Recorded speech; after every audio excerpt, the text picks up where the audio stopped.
నమస్తే. జనవరి మంత్ 2026 సంవత్సరంలో కన్య రాశి వారికి ఎలా ఉందో మనం చూద్దాం. అయితే ప్రొఫెషనల్స్‌కి సంబంధించి వ్యవహారంలో చాలా బాగుంటుంది.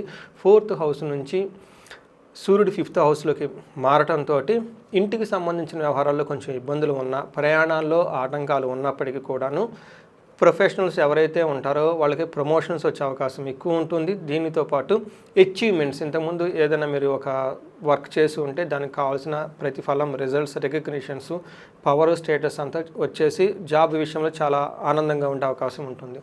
అయితే మారిన తర్వాత మీకు కొంచెం పెద్దవాళ్ళ విషయంలో, తండ్రికి సంబంధించిన వ్యవహారాల్లో మీ యొక్క అథారిటీ పవర్ని ఎగ్జిక్యూట్ చేసే విషయంలో ఆటంకాలు వచ్చే అవకాశం ఉంటుందని గమనించుకోవచ్చు. నెక్స్ట్, కుజుడు మీకు మిక్స్డ్ రిజల్ట్ ఇస్తున్నారని గమనించాలి. ఫస్ట్ ధన ప్రవాహం బాగుంటుంది. మనీ మ్యాటర్స్లో కొంచెం టఫ్గా ఉన్నా కానీ ఏదో ఒక విధంగా ధనం మీకు చేతికైతే అందుతూ ఉంటుంది. ఫస్ట్ 15 డేస్ గుర్తుపెట్టుకోండి, బంధువైరం ధనక్షయం చూపిస్తుంటుంది. ఒక పక్క ధనం వస్తూనే బంధువులతో గొడవలతో పాటు ధనాన్ని కోల్పోయే అవకాశం కూడా ఉందని గమనించాలి.